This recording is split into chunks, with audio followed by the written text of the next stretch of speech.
Hey ladies, welcome back to the Finding Joy in Your Home podcast. I am your host, Jamie Balmain, and today we're going to be talking about when you're raising your children, when you are pregnant, when you're having babies, all of that you don't need as much as you think you do. This is going to be very much based off of ads and influencers, and we're gonna talk about all of that. You don't need as much as you think you do. You do not need $1,000 bassinets. And what do we do when we can't keep up with the Joneses when it comes to spending and how that affects raising our children? Are you a bad mom if you can't buy $1,000 bassinet? That's what we're going to talk about. All right, so we're going to dive in. I have two quick announcements for you. Announcement number one, if you've been paying attention, you guys know that our new website is underway. I am finally making some progress on it. So progress at the beginning has been slow. I'm doing the design on it, which I didn't want to do. And then I was like, yes, I can do this. And now that I'm in it, I don't want to do it, but I did design websites in a former life. Really before this ministry got started. And so I'm excited about it, but it's a big project, but I'm really starting to feel like I'm making headway that is noticeable. The beginning of a website redesign is slow. It's really slow and you feel like you're not seeing a whole lot. And I'm starting to feel like stuff is coming together. So we're going to have some announcements and new releases starting in February. So in just a couple of weeks, in about 2 weeks, we're going to start having some sneak peeks out for you with big new things coming in March. So stay tuned. What started out as a website redo has morphed into an absolute relaunching of our brand. So stay tuned. It's so many amazing things and they are all rolling out in the next 2 months. We got a lot of work to do and it's going to be amazing. We're basically changing everything and it's all for the good. All right. I can't wait to share with you, but I can't say anything more yet.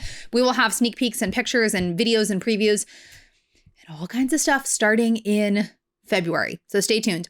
Second, huge, big announcement that is going along with these changes. This is the first thing to be aware of, is that my Homemaking Mentor, it's my online training academy for Christian women. It will be opening for the very last time ever, starting on Monday, January 22nd. So we are doing a last chance enrollment for lifetime access. So MHM will still be there. If you are a current member, you're still going to have access to your archives forever. You have all of that. We're currently doing our productive household year that will wrap up in September of 2024. So we still have a full year ahead of all the stuff that we're going to be working on. So if you're a current member, you're good. But if you've ever wanted to join us, this will be our very, very last chance to lock in lifetime access to all of it, dating all the way back to 2015 when we launched the program. So this is going to be your last chance to join with lifetime access. And we've got a really killer discount going on for it. So when you are listening to this, you can head over to myhomemakingmentor.com to sign up.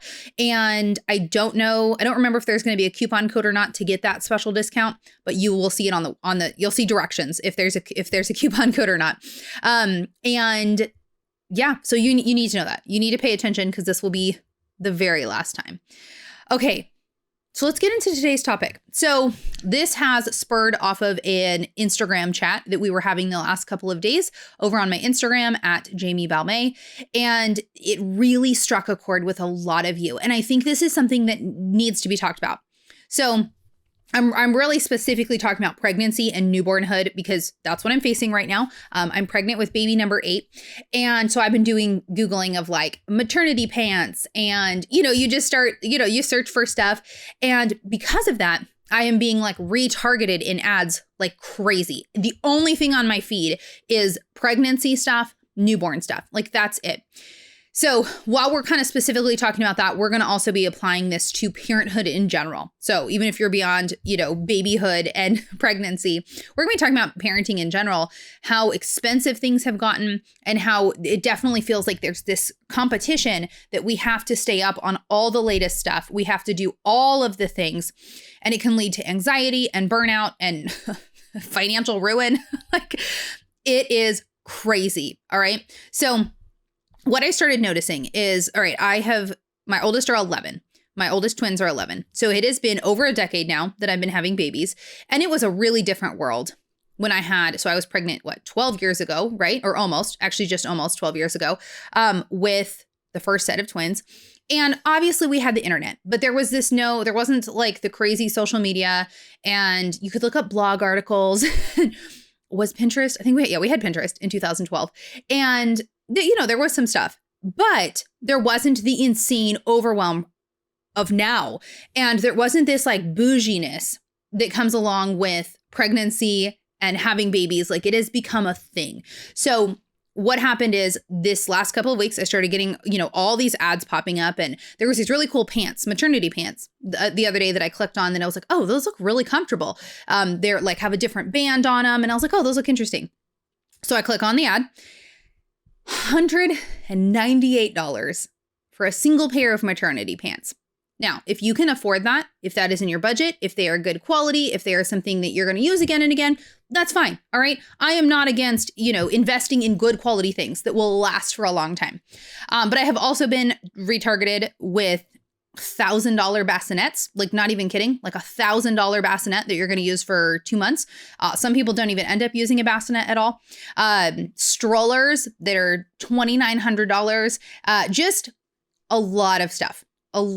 And then, you could just, the list keeps going on.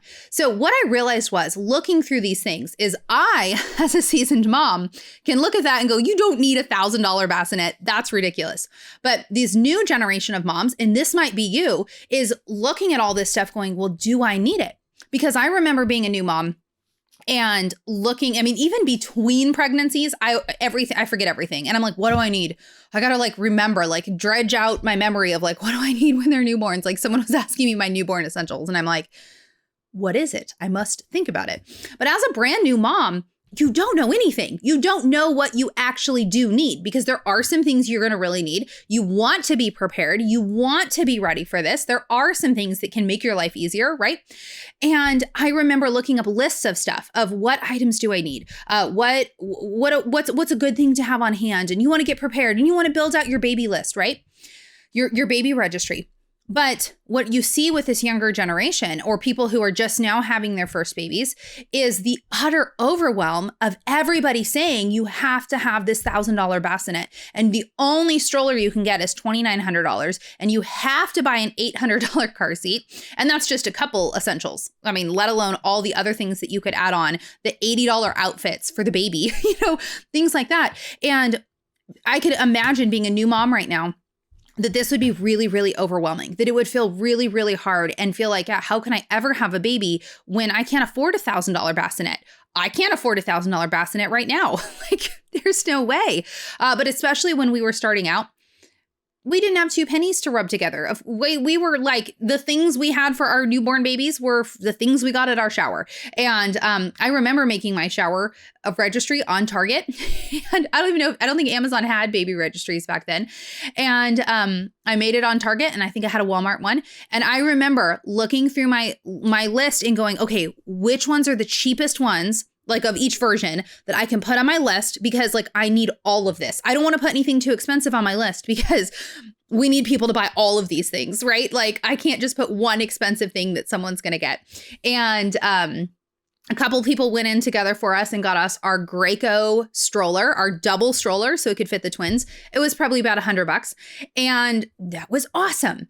And so I could just imagine entering motherhood now and feeling so overwhelmed and so dwarfed and so just feeling like, how can we do this when we can't afford this stuff? And also then people delaying parenthood for many years because they can't afford the fancy bassinet, when those things don't matter at all. In fact, I had someone on Instagram say, yeah, I got duped into getting the $1,000 bassinet, and it just sits there and collects laundry. And I realize now you don't need the $1,000 bassinet. And the problem is what we see on social media is we see influencers who probably got a lot of this stuff for free. I have gotten stuff for free to share about it on Instagram. And so, there's influencers who are getting these $3,000 strollers for free and showing them off as if these are essential, that you have to have this $3,000 stroller. It's the only one to have that's going to work as a mom. And that is so overwhelming. It's so overwhelming to see all of these things, even some things that maybe we do desire. Maybe it is an awesome stroller. Often the higher price, the higher quality it's going to be. Not always the case. But I imagine that $3,000 stroller is going to feel a lot more luxury than my $100 Graco stroller. But at the same time, I don't have the money for that stroller. And so we need to look at a couple of things through the lens of influencers and social media and apply this not only to pregnancy and newborn motherhood, but also raising 11-year-olds and 16-year-olds and looking at all that's out there and all the things that we should be doing and could be doing. And the first of which is that we need to be content with what God has given us. So Jason and I were very young when we got married. We were still in college when we got married. We had both graduated by the time we had our first. We were smack dab in the middle of paying off our student loans. Starting out in Jason's career, trying to scrape together 2 pennies. We didn't have money for a $3,000 stroller. And that's okay. That's absolutely okay. It's not going to make you a bad mom if you don't have the bougie items. You can absolutely make do on a very, very, very small budget. And what the world says now is that you have to have lots and lots of money before having your first child, before entering in. And it's just not true. Yes, children are expensive. We are not bougie, and yet they eat a lot of food and they need clothing and they need, things and all this stuff. It totally does add up, right? Children are expensive, but they don't need to be nearly as expensive as all of the ads and all of the commercialism tells us that we need. And so my fear is that people delay motherhood and they delay parenthood so long because they can't afford the $1,000 bassinet when it is absolutely not a necessity. And most of the time you do get these really expensive items and you realize it really wasn't even worth it. I don't need something quite that expensive. And so we want to make sure that we are being content with what God has given us right now. I'm a big believer in quality making a difference. In the last few years, I've tried to up-level my own wardrobe a little bit with higher quality, buying way less. I hardly ever buy clothes, but if I do, it's going to be a higher quality item that'll hopefully last me for years to come, because I'm sick of getting stuff at TJ Maxx and it's like completely ruined by the next season, right? And so I'm a big believer in that quality stuff can be lasting, that it can be absolutely worth it. So there are times to invest in maybe the slightly higher quality stroller, or or you want to get a nicer bassinet because it's got a few features that you think are going to be really helpful. That's fine. It's absolutely fine to invest in quality, especially if you're thinking, I'm at the very beginning. If I invest in this one item now, it can last for all of my children. There are absolutely times and places where quality can matter. But we also need to trust the Lord that if our finances aren't there, if we don't have those things, that we can trust in the Lord, that He's going to meet us there. And you don't need those fancy things. You absolutely don't need them. A newborn, bringing the newborn home from the hospital needs very, very, very, very little. You don't need a high chair. You don't need bouncer seats. You don't need any of this stuff yet, because they're not getting to it yet. You don't need a whole crib set up with a really fancy nursery room that's all color coordinated. Look, I totally can get on board and think that can be really fun. So I'm not knocking it, but you also don't need it. You really don't need it. So I want to be encouraging that we don't need these very, very expensive things. Let's look at like our great grandmothers, the things that they had. And you look at people around the world living in different countries, the things that they raise their children with, they don't need the fancy things. So that's just kind of what I went through this week. Those were kind of my rambling thought process that we were kind of chatting about on Instagram. And I really do think it struck a chord with a lot of people talking about that. And so I got a lot of feedback from people sharing their experiences. And one thing that I really thought was interesting is it's really important for us younger generations to learn from older generations. I'm not saying older generations got everything 100% right. There's things that I want to do differently than my mom did, for example, and that's okay. But we also need to remember that older generations a lot of times can have a lot of wisdom as well. And one thing that I saw was a lot of people responding who are older were responding to me saying, yeah, I really struggle watching younger generations with this mindset of everything has to be really expensive.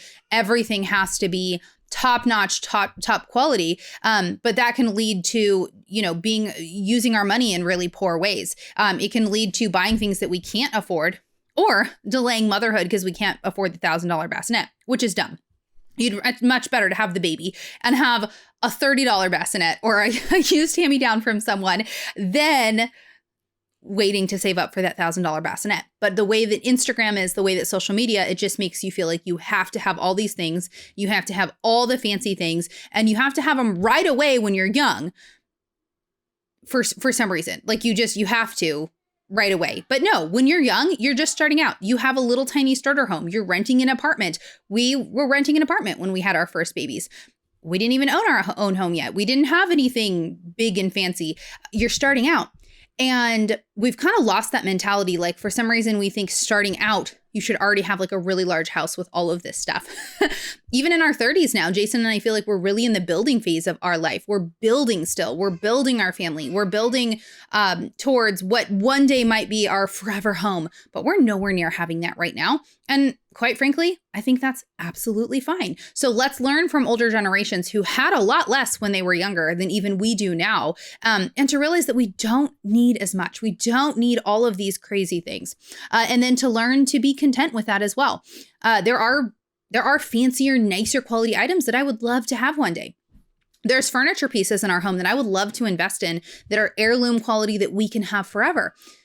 We're not at that point right now, and that's okay. It's something we'd like to build towards, but I can be content right now with the things that God has given us, our used furniture, our beat up things. I can be very content with that while we even save up for things or hope in the future that we could have different things.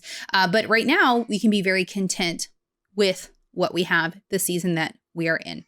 So as new moms, or even like I was talking about new moms and somebody who's like, I just had baby number 5 and I felt that pressure even. I started getting sucked into needing all these things. And it can feel like we need those things in order to be a good mom, in order to make things easier on ourselves, in order to, look cool to other people even.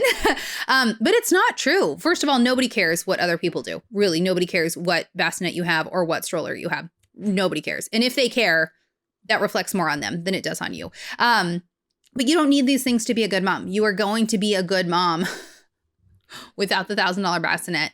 I promise. It is not important. And just wait. Just wait with that $1,000 bassinet when your baby spits up all night long, when your baby has a leaky diaper blowout, and you've got a $1,000 bassinet right there that you're cleaning out versus the $30 used one that you're like, oh, well, trust me. Kids get messy and you really don't want the super nice things anyway. All right. So what I think this leads to also is anxiety as a parent. So as parents, as moms especially, we have a million things to work through. There's all kinds of things that we can be anxious about. We can have anxiety over making sure that we're picking all of the right things about food choices for our children, medication choices for our children, school choices. The list goes on and on. My one son is grinding his teeth right now. We've been to the dentist. We're working on a plan. And when we were at a hotel just this last week, I was up like half the night listening to him grind his teeth. And it was like, I just was sitting there like with anxiety thinking about all the things. And okay, well, we need to figure out, we need to call the dentist back and be like, we need to start on that right now. And, just like this anxiety can start. And we think, we care so deeply for our children. We care so deeply. We want to raise them right. We want to give them the best education and the best childhood that they can. We don't want them to ruin their teeth by grinding them. There are important things to think through and we need to figure out his grinding issues. Absolutely. And yet we need to make sure that we're not sinking so far down into that anxiety that it rules over us. And a lot of times we can have anxiety over purchasing things and buying the best things. And we can't afford to do X, Y, and Z. And we need to realize that God is sovereign. So the financial situation that God has put you in right now, whether he has given you a little extra and you can sometimes invest in higher quality items, great, praise God for that. Or you're on the opposite and you're feeling like there's never quite enough money for all of the things that need to happen. We can find peace in those circumstances, even if it feels like we can't give our children the very best of everything, which, by the way, half the time that spoils them and they don't really actually need the very best of everything. There's really good life lessons that can be learned from not having things. We don't want to raise our children to be entitled, feeling like when they're 19 that they deserve, $100 shoes and, all the crazy things, which we are seeing a lot with this next younger generation who are teenagers right now. We're seeing that same exact entitlement. We're seeing that they're gobbling down all of the Instagram ads and that they're struggling with this even more, being teenagers who don't, have adult decision-making skills. They're struggling with it a lot too, thinking they need the latest iPhone and they need all of this stuff. I remember talking to a younger gal who was like, oh, I will never, ever have a minivan. And I was like, oh, really? No, it will have to be an SUV. And she had like her specific SUV picked out, which I'm thinking is like a $70,000 SUV. And I'm like, okay, and there's nothing wrong with desiring an SUV. That's fine. But also we need to recognize, like, if God blesses you, we were blessed by being able to buy, when we had I think we were pregnant with our second set of twins, we were able to buy a very used, very beat up minivan with 2 sliding doors on each side. And it was like the greatest day of our life. I mean, this thing was beat up and it served us so well for so many years. We bought it for so cheap. We were able to sell my little tiny car and get the minivan instead. And it was amazing. It functions. I mean, I'm just going to tell you, a minivan functions very well for a family. It's going to fit better than an SUV. But if you have an SUV, if that's what you desire, that's really fine. That's totally fine. I'm not down on people making different decisions. And there's different, if you want to be able to tow, maybe you do want an SUV. There's different decisions that we go through. But it's the attitude of, I have to have everything that's the best, everything that's amazing. And I have to, like, my motherhood has to have a certain aesthetic and has to look a certain way.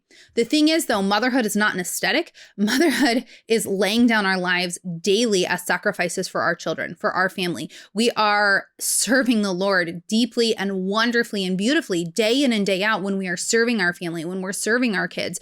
And it doesn't mean that we're always the bougiest, coolest looking mom on the block. That's okay, because it's really, really not what it is about at the end of the day. And if we're trying to constantly seek after these material things, it can lead to a lot of anxiety. It can add to our anxiety plate already, and really just cause us to lose focus on what our really big, important work is, which is loving our family, serving the Lord first and foremost, and just really tearing our focus away from the places that it needs to be. So if you are a young mom, if you are, any sort of mom, if you're pregnant and you are feeling that discouragement, I want to encourage you, like, maybe get off Instagram for a while. Don't click on the ads. Don't look at all, because there are some cool things out there. I clicked on those maternity pants thinking, oh, and I need a new pair of maternity pants. And I was like, those look great. Those look really good. I don't have $198 right now for a pair of maternity pants. And that's fine, but it can lead to discontent of like, oh, but I really wanted those. Like, they looked like they'd be really good and really helpful and really comfortable.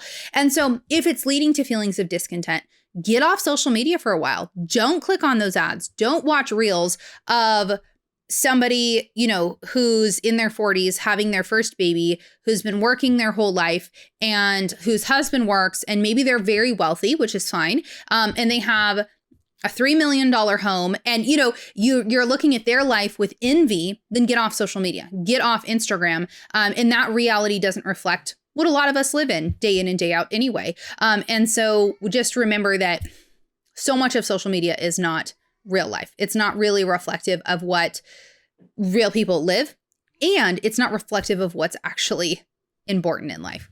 Okay.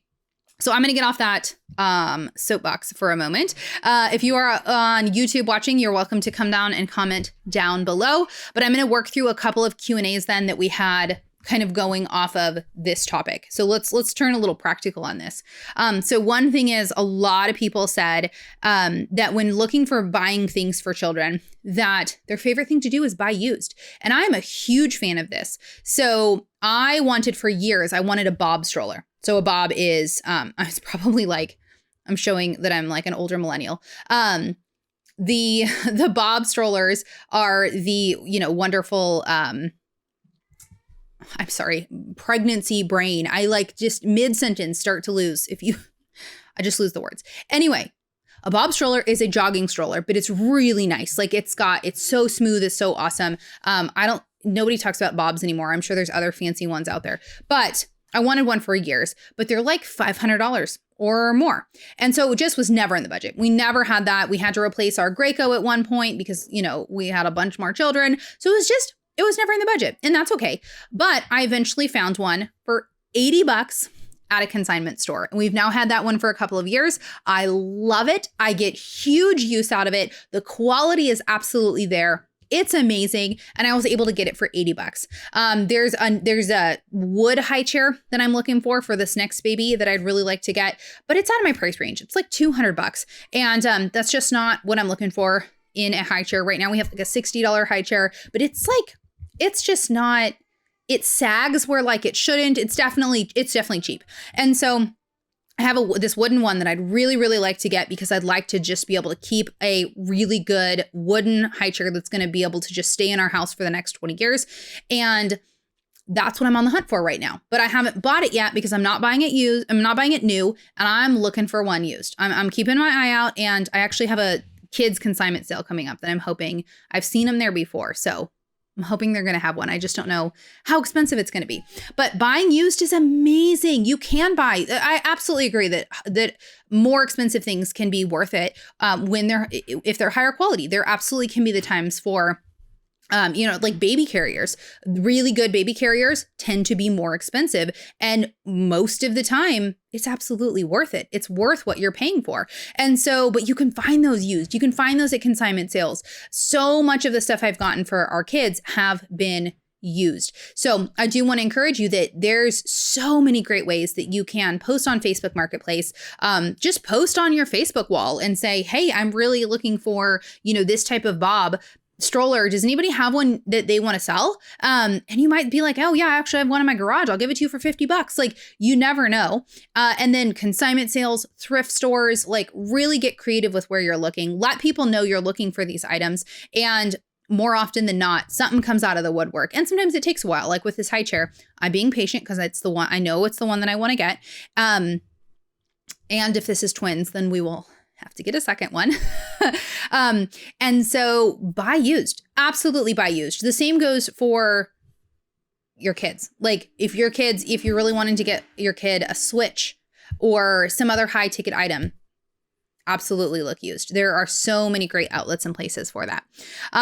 Now here's another encouragement. We kind of talked about this already, but if you can't afford to buy nicer stuff used, you truly don't need it.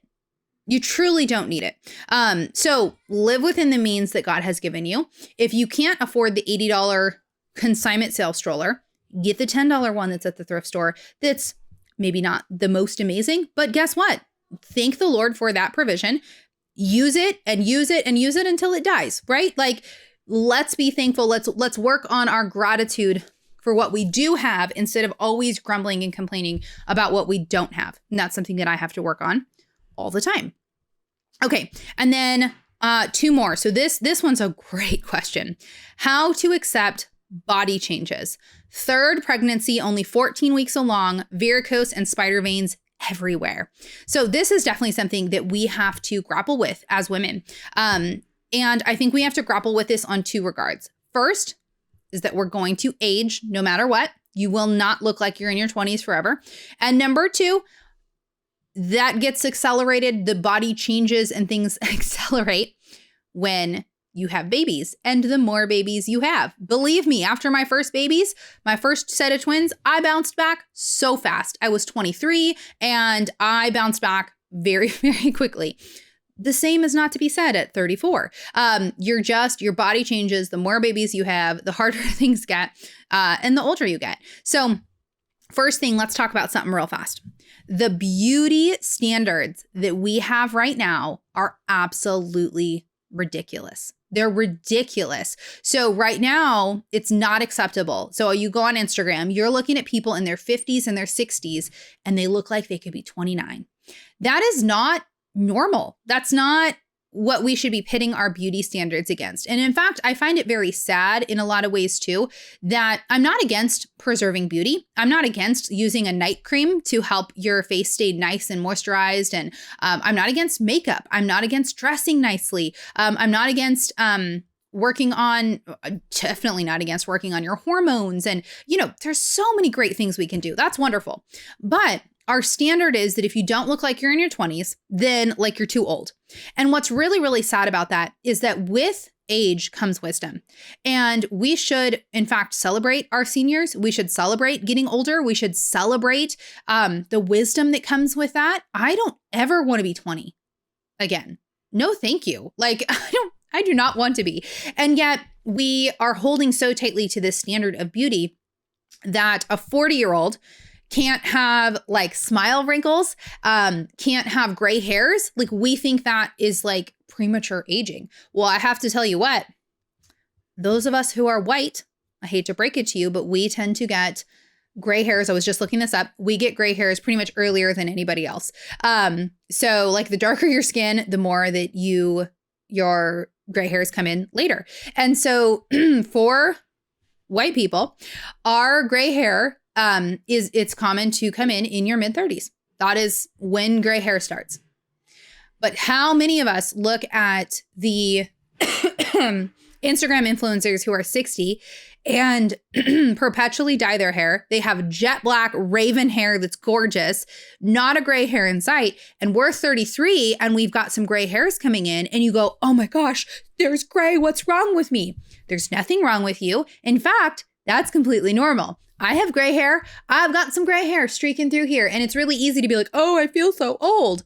Actually, that's completely normal. By your mid-40s, you got a lot of gray hair. That's actually completely normal. But we're so skewed by the standards that are out there. And I'm not saying it's wrong to dye your hair. I'm not saying anything about that. But it is really, really hard when we're competing against everybody else to all look like we're in our 20s still. And the thing is, I'm no longer in my 20s. I don't look like I'm in my 20s. I will forever get farther and farther away from looking like I'm in my 20s. And that's absolutely okay. In fact, that's the way that it should be.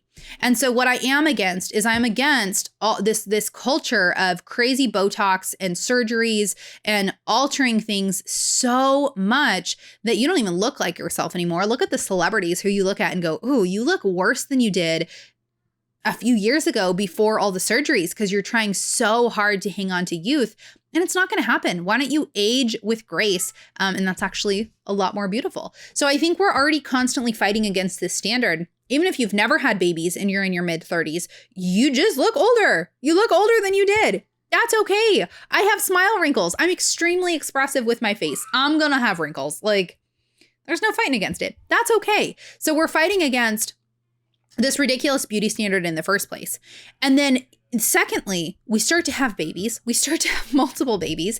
And we all know that things do not stay the same. You guys, my feet, after I think the second set of twins, my feet are perpetually a half size bigger. I ended up getting rid of all of my shoes pre-pregnancy because they literally no longer fit and forevermore would not. The beauty of pregnancy. My hips are forever wider. There's stretch marks galore. We all know things get saggy, right? Like it's the reality. And so it can feel really hard when we're already trying to be like, no, we're supposed to look like we're 22, but I've had 4 babies. Well, guess what? You're not gonna look the way you did before you had babies. And that's okay. It's absolutely okay. And so this is what we're meant to do. This is what we're created to nourish and sustain new life. That's actually an incredible gift. And it's funny because I talked to Jason about, I have all C-sections. And even right now, I'm in the throes of morning sickness. And Jason's very like, yep, if it was up to men to sustain the population, to carry babies, he's like, we would have gone extinct a long time ago. And I think that's absolutely true. God has created us in a way to sustain new life, to have baby fever that we want to do it again and again. And there is a lot of hard. There's a lot of hard.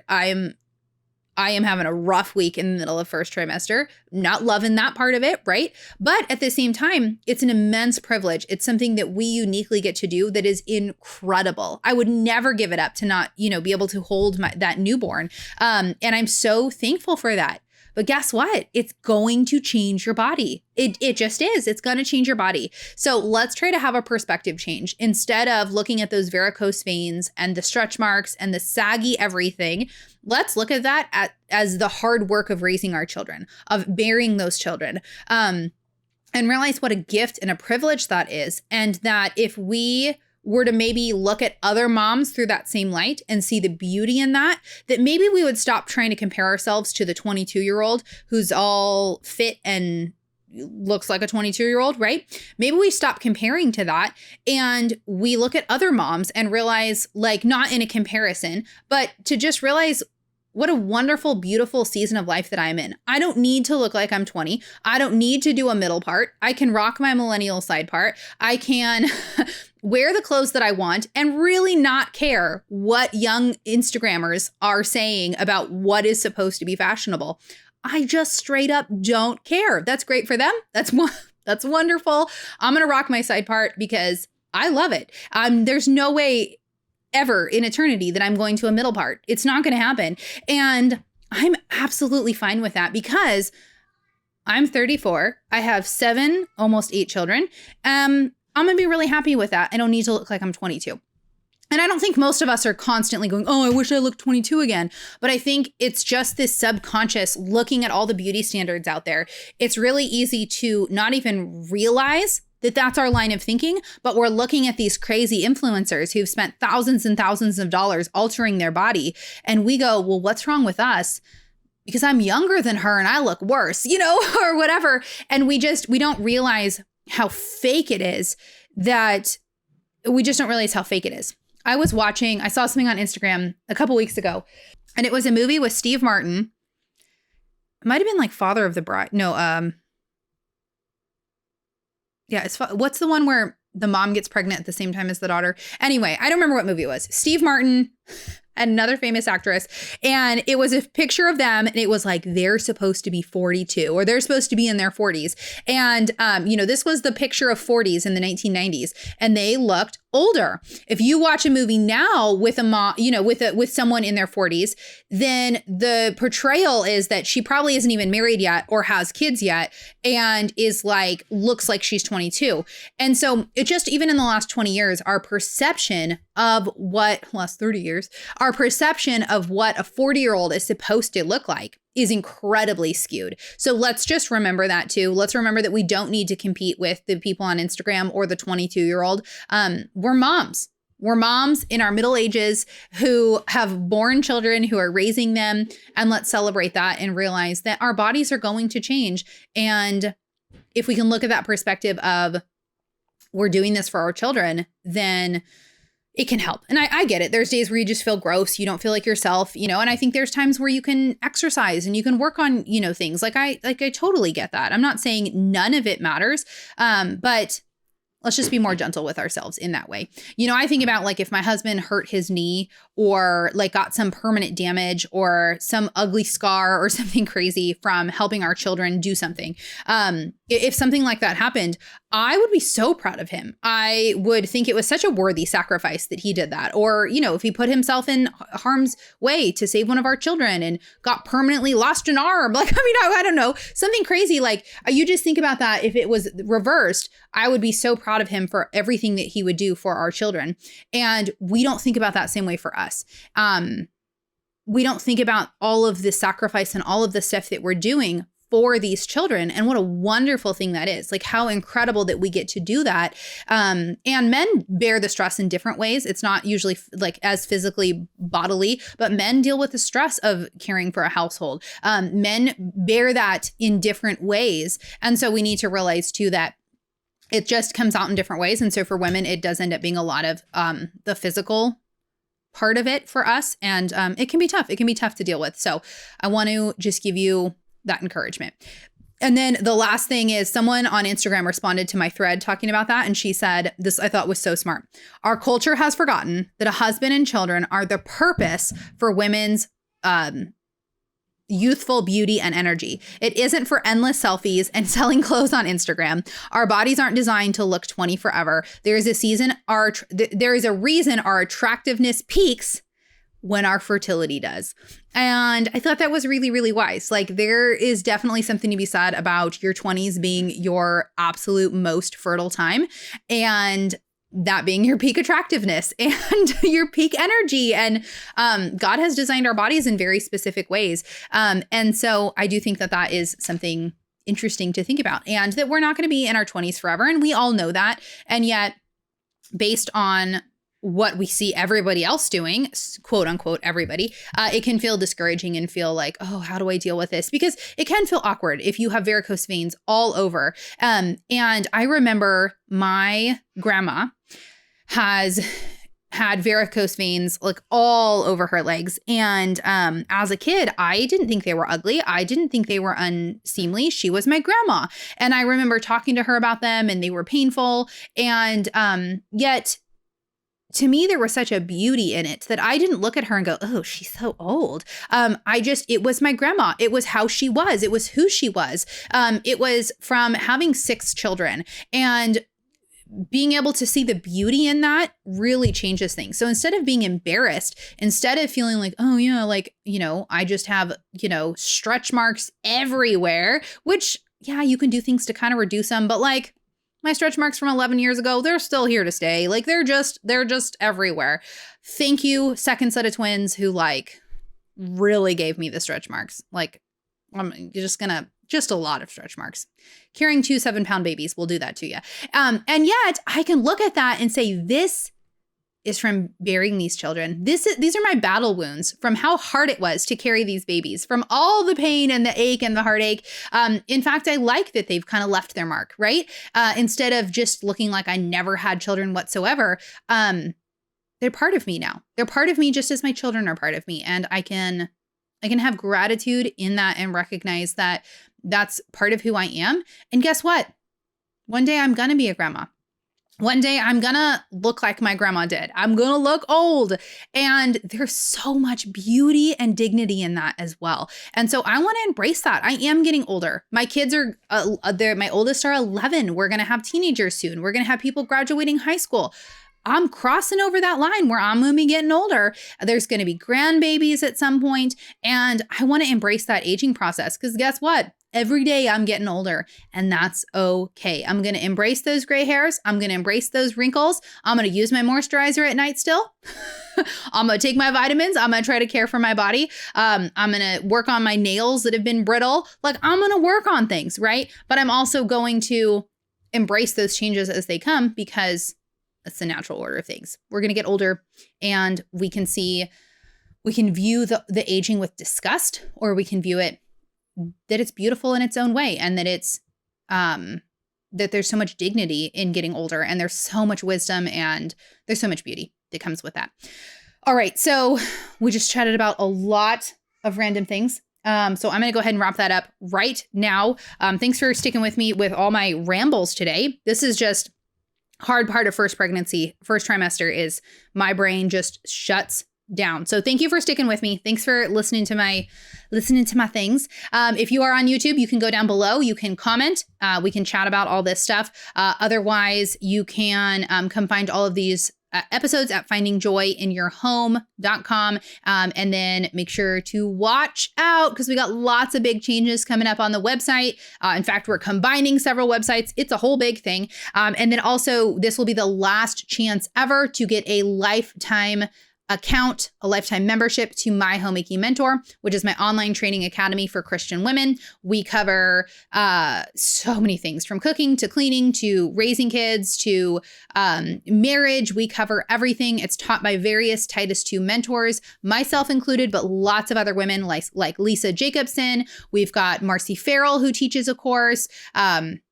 And like millions more. So go check it out. Go to myhomemakingmentor.com. You can check out everything that we've got there. This will be your last chance ever to get a lifetime membership. myhomemakingmentor.com.